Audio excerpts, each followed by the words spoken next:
स्वागत है आप सभी का आपके ऑनलाइन प्लेटफॉर्म एसएस क्लासेस में। आप सभी की क्लास जो कि आपको पता है कि शाम को 7 बजे होती है, टेक्निकल इशू के कारण लाइव नहीं हो पा रही, जिसकी वजह से जो मैंने आपको सभी को बता रखा है कि आपको रिकॉर्डेड मिलेगी। रिकॉर्डेड फॉर्म में आपको क्लास मिला करेगी। अगर कोई ऐसी टेक्निकल फॉल्ट आती है तो ऐसी कंडीशन में आपको रिकॉर्डेड फॉर्म में क्लास दी जाती है।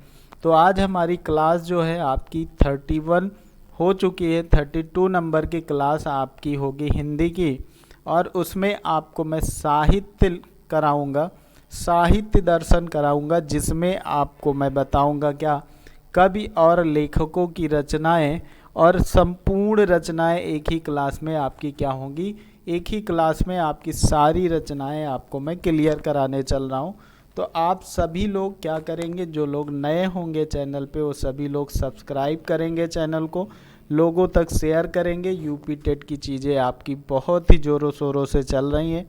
यूपी टेट में आपको बहुत अच्छे नंबर लाने हैं, जो कि आपको पता है, चाहे फर्स्ट पेपर हो या फिर आपका सेकेंड पेपर हो, 30-30 नंबर की आपकी हिंदी आनी है। तो आप सभी लोग अपनी तैयारी को बेहतर बनाने के लिए आप सभी लोग शाम को 7 बजे ज़रूर जुड़ा करें। हम चलते हैं बिना देरी किए हुए अपनी क्लास पे, क्योंकि आज लाइव नहीं चल पाई है तो आपको हमें रिकॉर्डेड फॉर्म में आपको क्लास में प्रोवाइड करवा रहा हूँ। सबसे पहले आप बात करेंगे किसके, अगर आप आदिकाल की बात कर लेंगे साहित्य काल में, क्योंकि आपसे पूछता है निम्नलिखित में से आदिकाल की कौन सी रचना नहीं है। तो आदिकाल के बारे में बात करेंगे तो आदिकाल की रचनाएं आपको याद होना चाहिए, जो इम्पोर्टेंट हैं उन्हीं को याद रखना चाहिए। पहली आपकी क्या हो जाती है, पृथ्वीराज। पृथ्वीराज रासो होती है पहली रचना, ये आपको याद रखना है। दूसरी आपको क्या याद रखना है, दूसरी आप याद रखेंगे वीसल देव। क्या याद रखेंगे, वीसल देव रासो, वीसल देव रासो याद रखेंगे। तीसरी रचना आपकी क्या हो जाएगी, आप विजयपाल रासो याद रखिएगा। विजयपाल, विजयपाल रासो याद रखिएगा, ये तीसरी रचना हो गई आपकी। और उसके बाद आप कौन सी याद रखेंगे, जो मोस्ट इम्पॉर्टेंट है आपके लिए, परमाल रासो। और क्या याद रखेंगे, परमाल रासो याद रखेंगे, जो कि आपके लिए बहुत ही इम्पॉर्टेंट है। ये आपकी आदिकाल की रचनाएं, जो कि आपकी महत्वपूर्ण रचनाएं हैं। इन सभी में से कोई एक रचना आपकी पूछ ली जाती है। इनके लेखक के बारे में आप याद रखिएगा। ये आपकी क्या हो जाती है, ये आपकी रचना है, ये आपकी रचनाएं हैं। और इधर आपको मैं लेखक, लेखक या फिर कवि जो होते हैं उनके बारे में बात करूंगा। तो ये आपका पृथ्वीराज रासो जो है वो किसकी रचना है, वो आप सभी को पता होगा कि ये चंद वरदाई की रचना हो जाती है, चंद वरदाई की रचना होती है। दूसरी जो है वीसल देव रासो क्या हो जाती, नरपति। किसकी हो जाती है, नरपति नाल की हो जाती है, नरपति नाल की रचना हो जाती है ये। बीसल देव रासो आप सभी को पता होगा, बीसल देव रासो जो होती है वो किसकी होती है, ये आपका बीसल देव रासो किसकी हो जाती है, नरपति नाल की होती है। विजयपाल रासो जो होती है वो किसकी होती है, नल्ल सिंह की होती है। किसकी हो जाती है, नल्ल सिंह की। ये भी याद रखेंगे आप सभी लोग, नल्ल सिंह की हो जाती है। उसके बाद परमाल रासो, परमाल रासो को किसने लिखा था, जगनिक ने लिखा था। किसने लिखा था, जगनिक ने लिखा था। परमाल रासो को अन्य किस नाम से जानते हैं, आप लोग याद रखिएगा, इसे ही आल्हा खंड के नाम से जानते हैं। इसे ही किससे जानते हैं, आल्हा खंड के नाम से जानते हैं। ये आपकी क्या हो जाती है, आल्हा खंड, ये आपकी हो जाती है रचना। ये सभी के सभी आपके क्या हो जाते हैं, आदिकाल की रचनाएं हो जाती हैं, जो कि आपके लिए इम्पॉर्टेंट हैं। ये सारी इम्पॉर्टेंट हैं, इनमें से कोई 1 से 2 रचनाएं आपकी पूछ लिया जाएगा। 1 से 2 रचनाएं आपकी बिल्कुल पूछी जा सकती हैं, तो ये याद रखेंगे आप सभी लोग। उसके बाद हम चलते हैं अपने दूसरे अपने दूसरे जो आपके रचनाकार हैं उन पे बात करते हैं, रचनाएं जो हैं उन पे बात करते हैं। उसके बाद आप अगर याद रखें तो भक्ति काल में याद रखिएगा, क्योंकि भक्ति काल के लेखक पूछ लिया जाता है, अलग अलग ऐसे पूछ लिया जाता है कि कौन से भक्ति काल के लेखक नहीं हैं। तो इनमें याद रखिएगा भक्ति काल में कौन कौन से आते हैं। जो इम्पोर्टेंट है उन्हीं पर चर्चा की जा रही है, जो इम्पोर्टेंट है उन्हीं पर चर्चा करेंगे। तो भक्ति काल में आपको पता है कि उस्मान आते हैं। कौन आते हैं? उस्मान आते हैं। उस्मान क्या है? लेखक हैं ये आपके लेखक हो जाते हैं उस्मान। उसके बाद आप कबीर दास को याद रखिएगा। किसको याद रखेंगे? कबीर दास को याद रखेंगे। कबीर दास के बाद आप कुतुबन को याद रखेंगे। किसको याद रखेंगे? कुतुबन को याद रखिएगा। इनकी एक रचना है जो बहुत ज़्यादा पूछी जाती है, कुतुबन हो जाता है। उसके बाद आप तुलसीदास को याद रखिएगा। किसको याद रखेंगे? तुलसीदास को याद रखेंगे। ये आपके तुलसीदास हो गए। तुलसीदास के बाद आगे आपको मैं और बताऊंगा, इससे पहले आप इनकी रचनाएं देख लीजिए। तो ये क्या हो जाएंगे? उस्मान की एक रचना याद रखिएगा जो बहुत इम्पॉर्टेंट है, आपकी हो जाती है चित्रावली। आपकी रचना हो जाती है, इनकी क्या होती है? चित्रावली, ये इनकी रचना हो जाती है। याद रखिएगा इधर जो हम लिख रहे हैं वो रचनाएं हैं, वो क्या है? वो सारी की सारी आपकी रचनाएं हैं। और उसके बाद ये जो कबीर दास हैं, कबीर दास की रचना आप सभी को पता है कि कबीर दास की एक रचना होती है जो कि क्या होती है? आप सभी को पता है, वीजक कहलाती है। क्या कहलाती है? वीजक कहलाती है। यह एक संग्रह है। ये एक क्या है? संग्रह है। और किसकी संग्रह है? किसका संग्रह है? तो याद रखिएगा इसमें साखी होता है, इसमें साखी है। उसके बाद इसमें क्या है? सबद है। और इसके बाद आप इसमें याद रखेंगे क्या है? रामायणी है। ये 3 रचनाओं का संग्रह है आपका बीजक। ये 3 रचनाओं का क्या है? संग्रह है आपका बीजक। तो ये याद रखेंगे। उसके बाद कुतुबन की जो मोस्ट इम्पॉर्टेंट आपकी हो जाती है रचना, कुतुबन की रचना जो होती है मृगावती। कुतुबन की जो होती है वो मृगावती होती है। कुतुबन की मोस्ट इम्पॉर्टेंट रचना है मृगावती। ये मृगावती याद रखिएगा, बहुत बार पूछी जाती है। और उसके बाद तुलसीदास की बहुत सारी रचनाएं हैं जो आपसे पूछी जाती हैं, उन सभी पे हम चर्चा करेंगे। तो पहली चीज़ आप सभी से पूछता है कि रामचरितमानस आपसे पूछता है। तो रामचरितमानस याद रखिएगा किसकी रचना है? रामचरितमानस आपकी रचना हो जाती है तुलसीदास की। उसके बाद आप याद रखेंगे क्या? विनय पत्रिका आपसे पूछा जाता है। तो विनय पत्रिका आपकी इन्हीं की है। उसके बाद आपकी कवितावली हो जाती है, कवितावली भी इन्हीं की है। और उसके बाद कवितावली के बाद आपकी हो जाती है गीतावली। क्या हो जाती? गीतावली भी इन्हीं की है।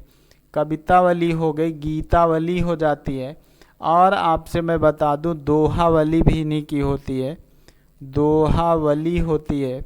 दोहावली के बाद आपकी क्या हो जाती है? जानकी मंगल हो जाती है, पूछी जाने वाली रचना, बहुत ही इम्पॉर्टेंट है जानकी मंगल। जानकी मंगल याद रखिएगा, ये भी आपसे पूछी जाने वाली रचना है। जानकी मंगल के बाद आपका आ जाता है वैराग्य संदीपनी। वैराग्य संदीपनी भी आपसे पूछी जाती है, बहुत इम्पॉर्टेंट है। वैराग्य संदीपनी आपकी ये रचना हो जाती है।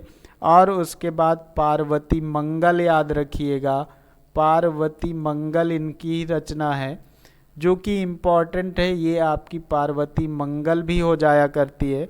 पार्वती मंगल के बाद आप याद रखेंगे क्या? श्री कृष्ण गीतावली भी इन्हीं की हो जाती है। कृष्ण गीतावली या श्री कृष्ण गीतावली आप याद रखेंगे, ये भी आपकी हो जाया करती है। इनकी रचना हो जाती है, ये आपकी हो जाती है तुलसीदास की। तुलसीदास में याद रखिएगा ये रचनाएं आपकी क्या हो जाती हैं? ये रचनाएं आपकी तुलसीदास की हो जाती हैं। रामचरितमानस, एक चीज़ और रामचरितमानस से याद रखिएगा, रामचरितमानस जो है इसकी रचना जो है, इसकी रचना 1631 विक्रम संवत में शुरू की गई थी। 1631 विक्रम संवत में इसको क्या किया गया था, 1631 विक्रम संवत में इसको लिखना शुरू किया गया था।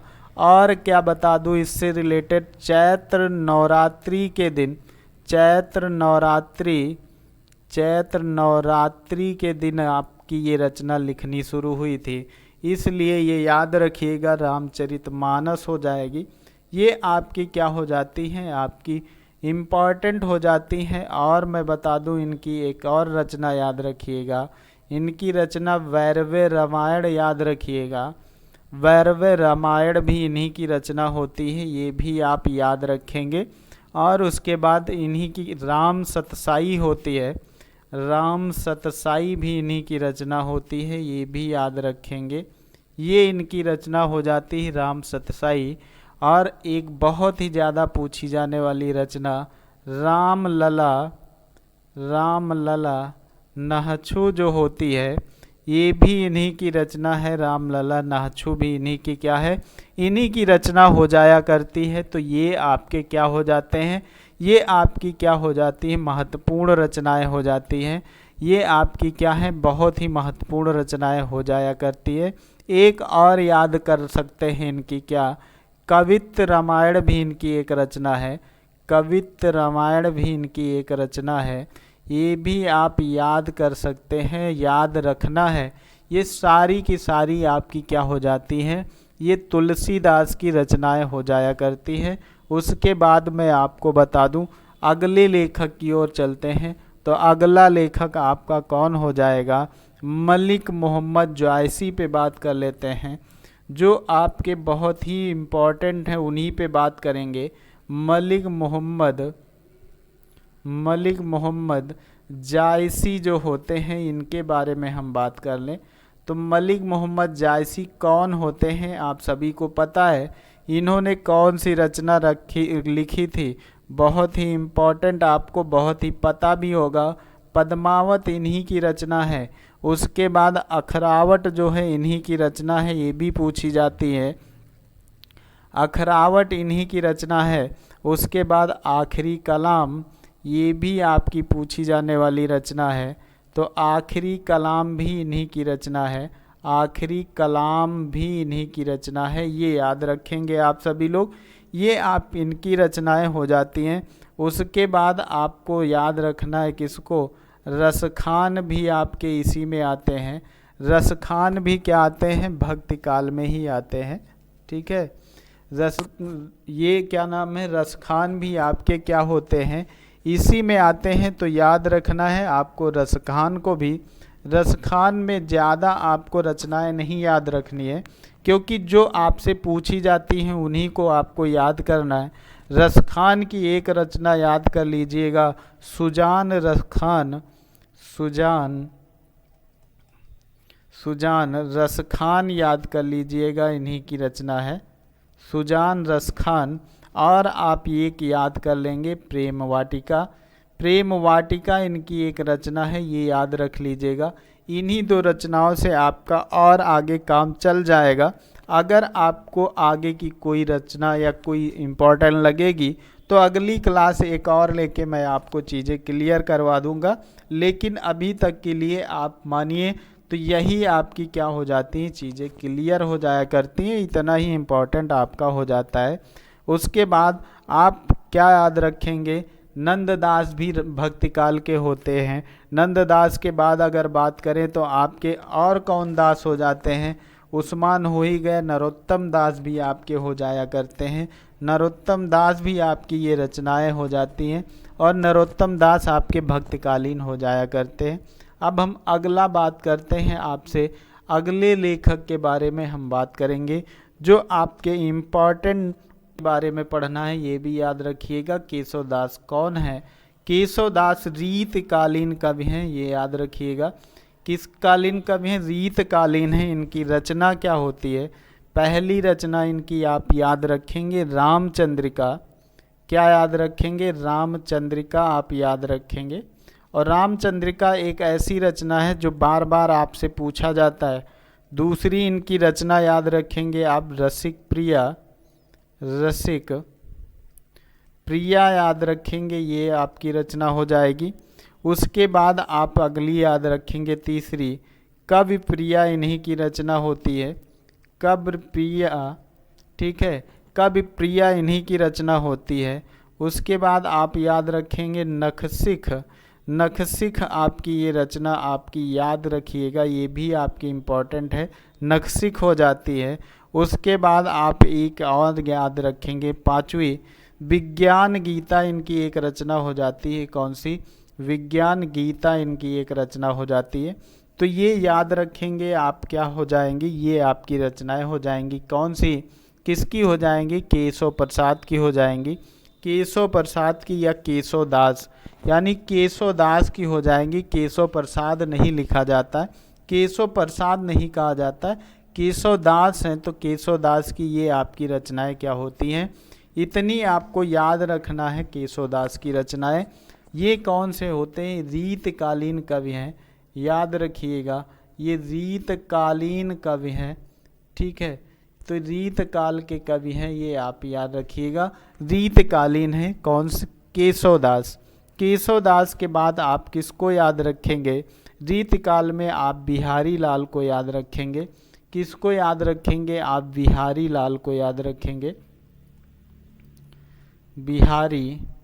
बिहारी लाल को याद रखेंगे। बिहारी लाल की कुछ रचनाएं आपको याद रखना है कि बिहारी लाल की कौन सी रचना हो जाती है।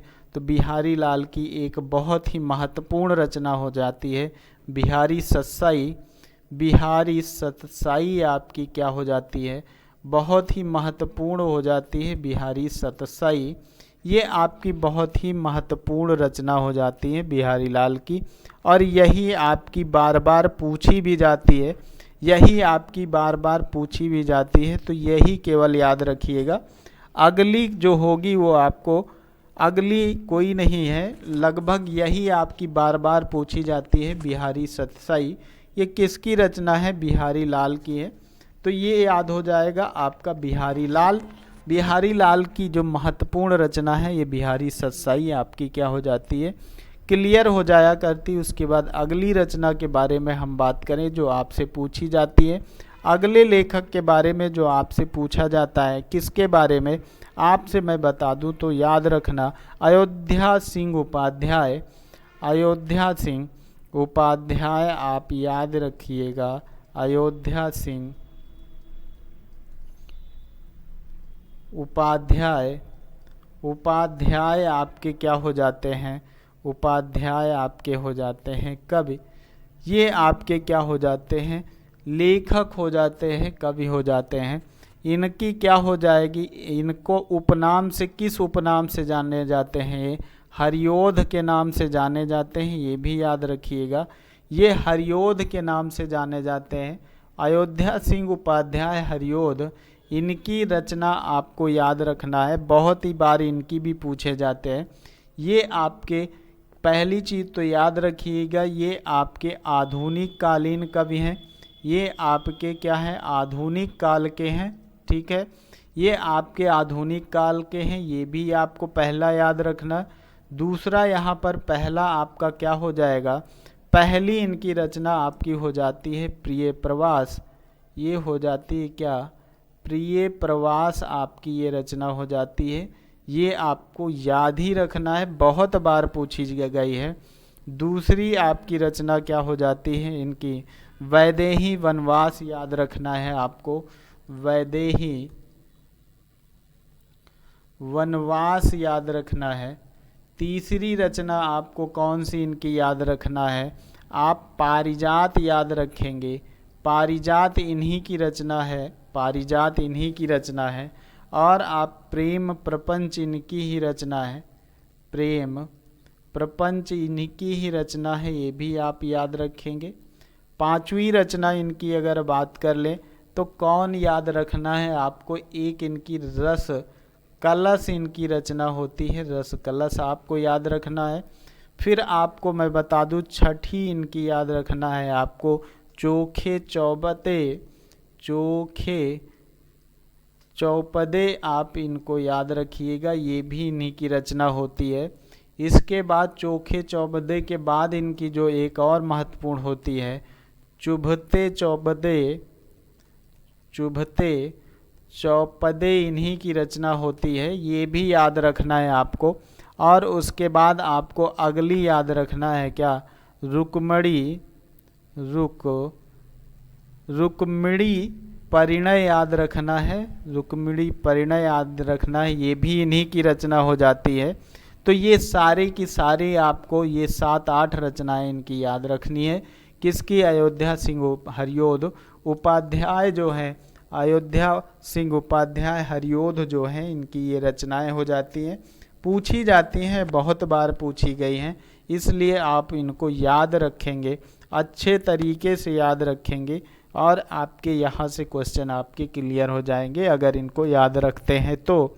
इसके बाद मैं अगले लेखक के बारे में अगले पे बात करता हूँ। तो अगली आपकी क्या हो जाएंगी, अगला याद रखना है आपको महादेवी वर्मा को। किसको याद रखना है, महादेवी वर्मा को याद रखना है आपको, ठीक है। महादेवी वर्मा भी जो होती हैं, ये इनकी भी रचनाएं आपके लिए बहुत ही महत्वपूर्ण हो जाया करती हैं। महादेवी वर्मा की पहली रचना आप याद रखेंगे क्या होती है, निहार हो जाया करती है, निहार के बाद नीरजा हो जाया करती है, नीरजा इनकी रचना हो जाती है। और उसके बाद क्या हो जाती है, संध्या गीत हो जाती है, संध्या गीत इनकी रचना हो जाती है। और आपको पता होगा इनकी रचना क्या होती है, यामा हो जाती है, बहुत ही महत्वपूर्ण रचना है ये इनकी यामा। और उसके बाद इनकी एक रचना होती है क्या, दीप शिखा भी इन्हीं की रचना होती है, दीप शिखा भी इन्हीं की रचना होती है। और उसके बाद आपका क्या हो जाता है, रश्मि भी आपकी ही रचना होती है, रश्मि इन्हीं की रचना होती है। रश्मि के बाद आप सप्तपर्णा याद रखिएगा, सप्तपर्णा भी आप ही की रचना होती है, ये भी आपकी रचना हो जाया करती है। तो ये आपकी हो जाती है इम्पॉर्टेंट वाली रचना। ये भी आधुनिक कालीन है, कौन है, आधुनिक कालीन है, ये भी आपको याद रखना है, ठीक है। तो ये आपकी महादेवी वर्मा हो जाती हैं। उसके बाद आपको याद रखना है किसको, सुमित्रा नंदन पंथ को, सुमित्रा नंदन पंथ को याद रखना है, ये भी बहुत पूछे जाते हैं सुमित्रा नंदन पंथ। इनकी जो रचनाएं हैं बहुत इम्पॉर्टेंट रचनाएं बनती हैं। जैसे इनकी एक रचना है वीणा, इनकी एक रचना होती है वीणा, ये भी पूछी जाती है। इनकी एक रचना होती है पल्लव, इनकी क्या होती है, पल्लव इन्हीं की रचना होती है। उसके बाद अगर हम बात कर लें युगांत, युगांत इन्हीं की रचना होती है, किसकी, युगांत इन्हीं की रचना होती है। युगवाणी इन्हीं की रचना होती, युगवाणी इन्हीं की रचना है। और उसके बाद ग्राम्या भी इन्हीं की रचना है, ग्राम्या भी इन्हीं की रचना है, ये भी याद रखिएगा। और उसके बाद लोकायतन याद रखना है इनकी, लोकायतन इन्हीं की रचना होती है, जो बहुत बार पूछी गई है लोकायतन। और एक इसकी रचना पूछी जाती है कला और बूढ़ा चांद, कला और बूढ़ा चांद इन्हीं की रचना होती है, कला और बूढ़ा चांद इन्हीं की रचना होती है। स्वर्ण धूल भी इन्हीं की रचना होती है, स्वर्ण धूल भी इन्हीं की रचना होती है, ये भी याद रखनी है आपको। स्वर्ण धूल के बाद आपको याद रखना है चिदंबरा, चिदंबरा ये भी आपकी पूछी जाने वाली, बहुत बार पूछी भी गई है। चिदंबरा किसकी रचना है, तो आप याद रखिएगा सुमित्रा नंदन पंथ की है। स्वर्ण किरण भी याद रखिएगा, स्वर्ण किरण इन्हीं की रचना हो जाती है, स्वर्ण किरण। और युगांतर आपको याद रखना है, युगांत के साथ साथ आपको युगांतर भी याद रखना है। तो ये आपकी हो जाती है युगांतर, युगांतर भी हो जाया करती है, ये सुमित्रा नंदन पंथ की रचना हो जाती है। ये आप याद रखेंगे। और एक रचना इनकी पतझड़ याद रखिएगा, पतझड़ भी इन्हीं की रचना होती है, पतझड़ आप याद रखेंगे। तो इतनी रचनाएं आपको याद रखना है इनकी, तो आपका काम हो जाएगा। ये सुमित्रा नंदन पंत हैं, इनकी इम्पॉर्टेंट रचनाएं आपकी क्या हो जाती हैं, ये इम्पॉर्टेंट रचनाएं आपकी क्लियर हो जाया करती हैं। और उसके बाद सुमित्रा नंदन पंत के बाद आप याद रखिएगा गिरजा कुमार माथुर को, इनके बाद आप याद रखिएगा गिरजा कुमार माथुर को, कुमार माथुर को याद रखेंगे आप। गिरजा कुमार माथुर की जो रचनाएं हैं जो पूछी जाती हैं उनको, माथुर को याद रखिएगा। तो गिरजा कुमार माथुर की जो रचनाएं हैं उनको हम बात करें, उनकी रचनाओं पे हम बात करें तो जैसे आपके धूप के धान, एक इनकी रचना होती है धूप के धान, ये इन्हीं की रचना है धूप के धान। और उसके बाद नास और निर्माण, नास और निर्माण इन्हीं की रचना है, नास और निर्माण इन्हीं की रचना है। और उसके बाद छाया मत छूना, छाया मत छूना ये भी इन्हीं की रचना है, छाया मत छूना ये भी इन्हीं की रचना होती है। उसके बाद एक रचना और याद रखिएगा, मंजीर इनकी रचना हो जाया करती है, ये मंजीर इनकी हो जाती है। और उसके बाद पृथ्वी कल्प इनकी रचना होती है, पृथ्वी कल्प इनकी रचना हो जाती है। ये आपके हो जाते हैं गिरजा कुमार माथुर, जिनकी रचनाएं बहुत ज़्यादा पूछी जाती हैं, जो कि आपसे पूछी जाती हैं और ये आपकी क्लियर हो जाती हैं। ये आपके हो जाते हैं गिरजा कुमार माथुर। और गिरजा कुमार माथुर की रचनाएं जो कि आपके एग्ज़ाम में पूछी जाने वाली होती हैं और पूछी जाती हैं, ये रही आपकी रचनाएं।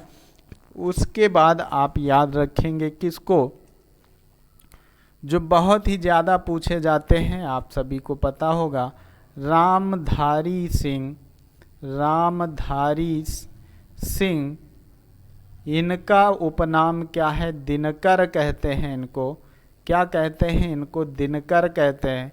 तो रामधारी सिंह दिनकर को भी आप याद रखेंगे, इनकी रचनाएं याद रखिएगा। रामधारी सिंह दिनकर की पहली रचना जो बहुत इम्पॉर्टेंट है आपकी रेणुका होती है, ये आपकी क्या हो जाती है, रेणुका होती है।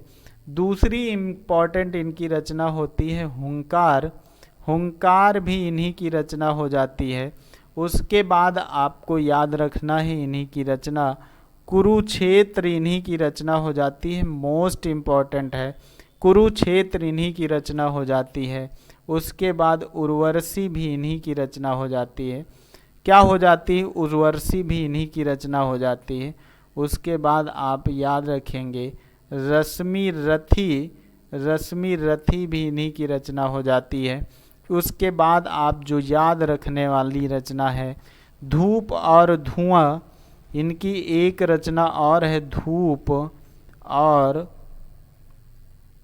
धुआं, आप याद रखिएगा, धूप और धुआं भी इनकी रचना हो जाती है। इतिहास के आंसू, इतिहास के आंसू, के आंसू इन्हीं की रचना हो जाती है, इतिहास के आंसू। और आप नील कुसुम याद रखने, ज़्यादा इम्पोर्टेंट नहीं है, छोड़ दीजिए, नील कुसुम भी नहीं याद रखना है।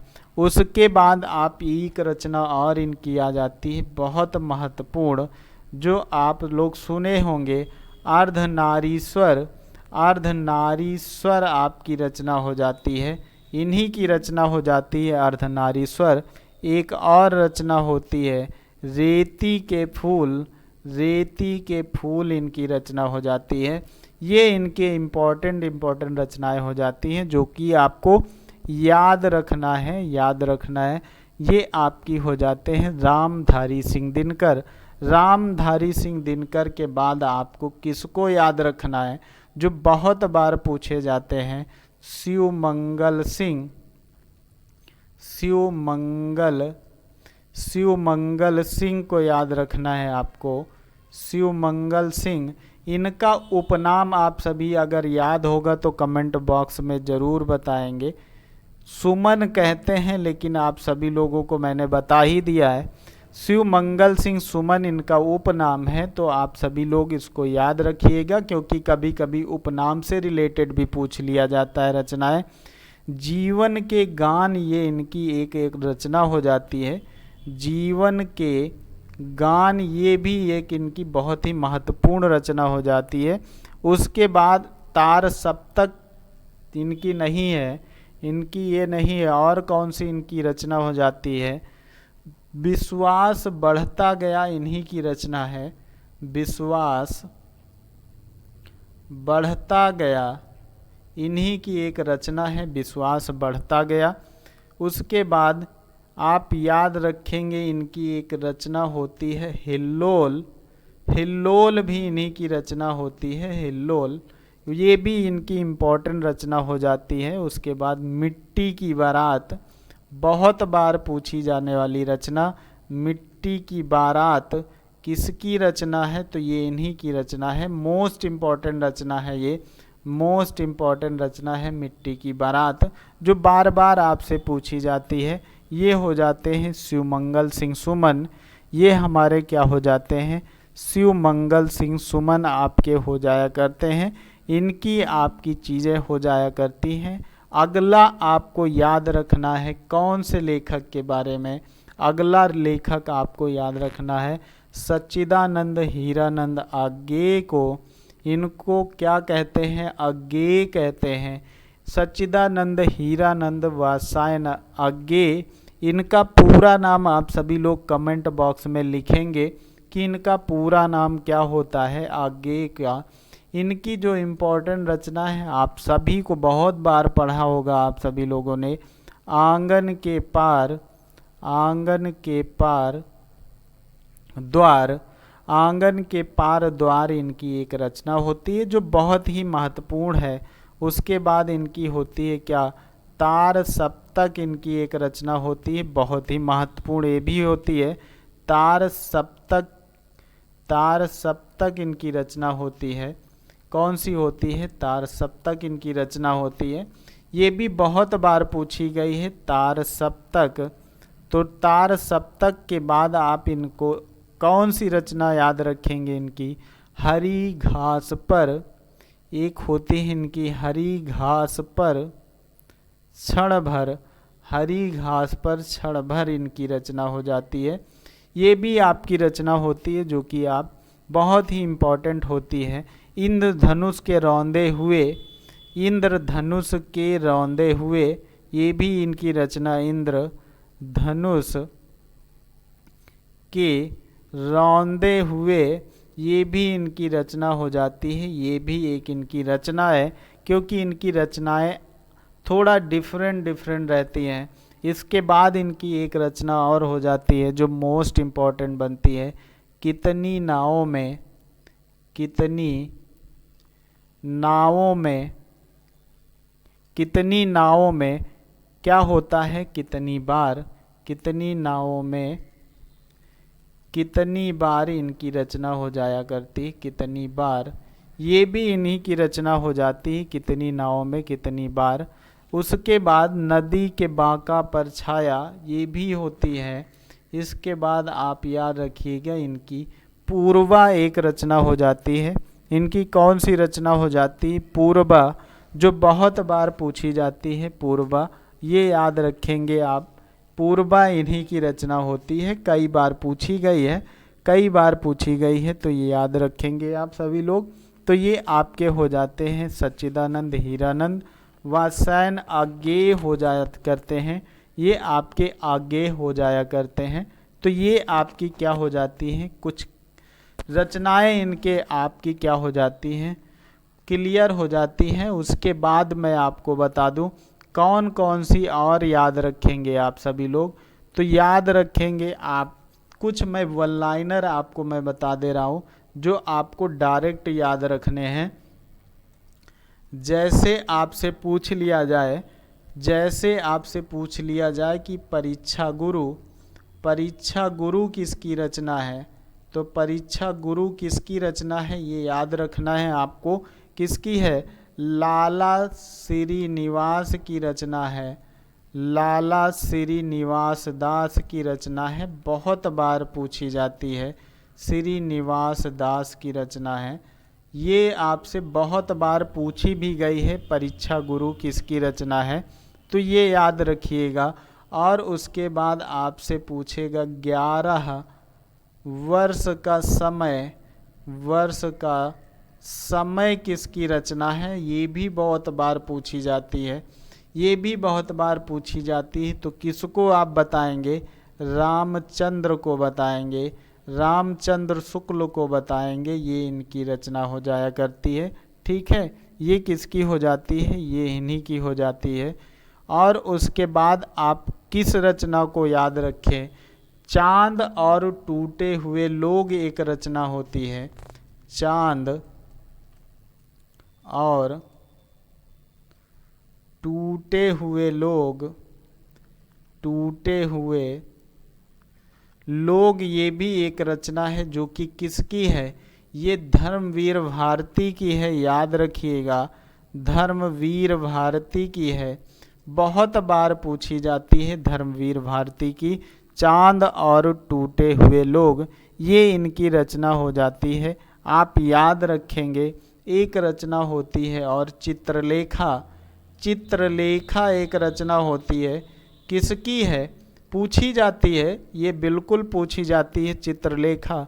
तो ये आप याद रखिएगा।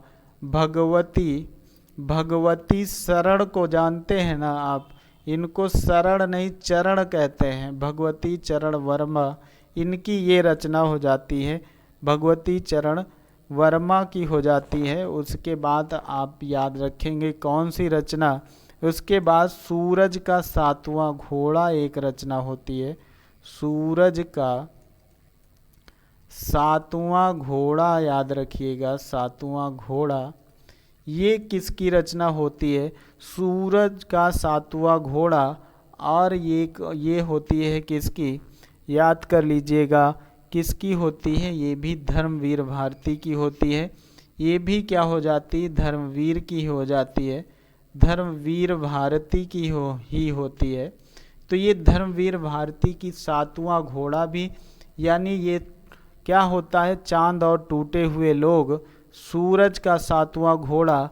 उसके बाद एक इनकी और रचना हो जाती है। कौन सी? गुनाहों का देवता इन्हीं की रचना होती है। गुनाहों का देवता इनकी रचना होती है। गुनाहों का देवता इन्हीं की रचना होती है। और इनकी एक और रचनाएं होती हैं। इनकी रचना के बारे में और मैं बात कर लूँ तो इनकी और एक रचना ये हो गई। एक और होती है धर्मवीर भारती की रचना, अंधा युग इनकी रचना हो जाती है। अंधा युग के बाद नदी प्यासी थी, ये भी इनकी रचना हो जाती है धर्मवीर भारती की। ये भी क्या हो जाती है? धर्मवीर भारती की ही हो जाती है। एक और रचना इनकी होती है नीली झील भी इन्हीं की रचना हो जाती है। नीली झील भी क्या होती है? इन्हीं की रचना हो जाती है। किसकी? धर्मवीर भारती की हो जाया करती है। तो ये आपके सारे के सारे याद रखना है। धर्मवीर भारती की रचनाएं आपको ये याद रखना है। तो ये आपके हो जाते हैं कौन? धर्मवीर भारती हो जाया करते हैं। कौन हो जाते हैं? धर्मवीर भारती हो जाया करते हैं। उसके बाद आप याद रखेंगे किसको? जयशंकर प्रसाद एक पूछे जाने वाले हैं, पूछे जाते हैं, बहुत ज़्यादा पूछे जाते हैं। जयशंकर को आप याद रखेंगे, जयशंकर प्रसाद को। तो जयशंकर प्रसाद क्या होते हैं, इनके बारे में भी याद रखेंगे। इनकी जो रचना होती है कामायनी, ये इनकी रचना होती है। इनकी रचना कंकाल होती है। क्या होती है? कंकाल होती है। ईरावती इनकी रचना होती है। क्या होती है? ईरावती होती है। इनकी रचना तितली हो जाती है। इनकी रचना क्या होती है, तितली होती है। और इनकी रचना क्या होती है, ध्रुवस्वामिनी होती है, जो कि आपसे पूछी जाने वाली रचना है। ध्रुवस्वामिनी आपकी रचना हो जाती है। ये आपके क्या हो जाते हैं, जयशंकर प्रसाद हो जाया करते हैं। ठीक है, ये आपके क्या हो जाते हैं, जयशंकर प्रसाद, जो से आपसे पूछी जाती हैं। और एक याद रखिएगा, इनकी एक घूंट भी इन्हीं की रचना है। और चंद्रगुप्त भी इन्हीं की रचना है, ये भी याद रखेंगे आप सभी। चंद्रगुप्त भी इन्हीं की रचना है, एक घूंट भी इन्हीं की रचना है। स्कंदगुप्त भी इन्हीं की रचना है, स्कंदगुप्त भी इन्हीं की रचना है। ये भी आप याद रखेंगे। अजात शत्रु भी इन्हीं की एक रचना हो जाती है, अजात शत्रु भी इन्हीं की एक रचना हो जाती। ये भी आप याद रखेंगे। ये जयशंकर प्रसाद की रचनाएं हैं, ये जयशंकर प्रसाद की रचनाएं हैं। और आप अगर इनकी बात करें तो आंधी भी इन्हीं की रचना है, आंधी भी इन्हीं की रचना हो जाती है। किसकी, जयशंकर प्रसाद की। आकाशदीप भी इन्हीं की रचना हो जाती है, आकाशदीप भी इन्हीं की रचना हो जाती है। और इनकी क्या हो जाती है, और इनकी हो जाती है आकाशदीप के बाद इंद्रजाल इनकी रचना हो जाती है।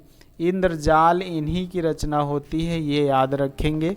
ये हो जाते हैं हमारे कौन, ये हमारे हो जाते हैं जयशंकर प्रसाद।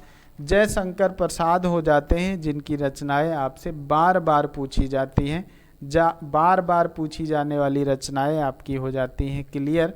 ये आपके जयशंकर प्रसाद हो जाया करते हैं। और उसके बाद आप याद रखेंगे किसको, हरिवंश राय बच्चन को याद रखेंगे। किसको, हरिवंश राय बच्चन को याद रखेंगे। इनकी भी रचनाएं हैं एक दो जो बहुत बार पूछी जाती हैं। हरिवंश राय बच्चन को याद रखिएगा, हरिवंश राय बच्चन, इनकी भी रचनाएं आपसे बहुत बार पूछी गई हैं।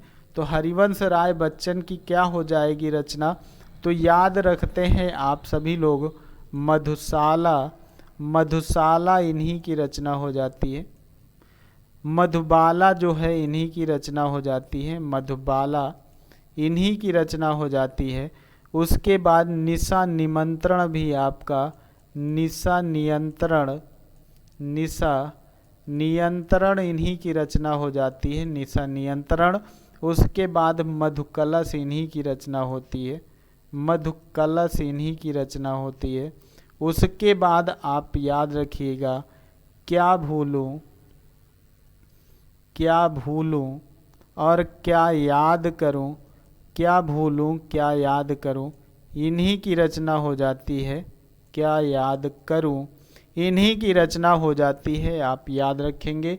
उसके बाद आपको याद रखना है कौन सी इनकी रचना, एक और इनकी रचना हो जाती है। इनकी रचना जो आपसे पूछी जाती है, नीड़ का निर्माण, नीड़ का निर्माण फिर निर्माण फिर आपसे पूछा जाता है। ये आपकी क्या हो जाती है, फिर ये इनकी रचना हो जाती है। और उसके बाद 10 द्वार से सोपान तक, ये भी इनकी रचना हो जाती है। 10 द्वार,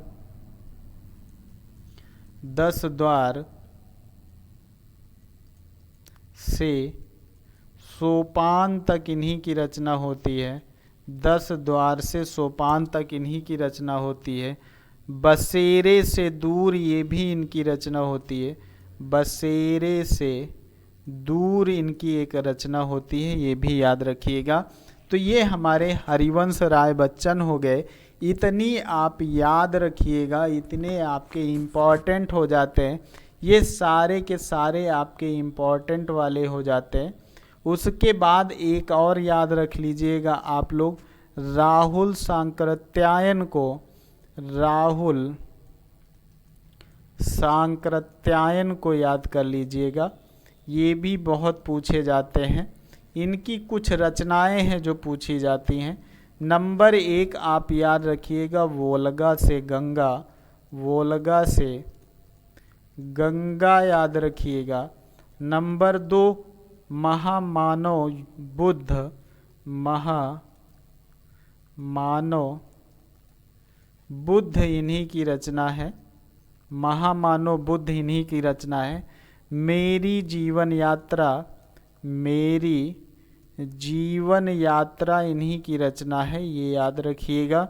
और इन्होंने लिखा था विश्व की रूपरेखा। विश्व की रूपरेखा इन्हीं की रचना है, विश्व की रूपरेखा।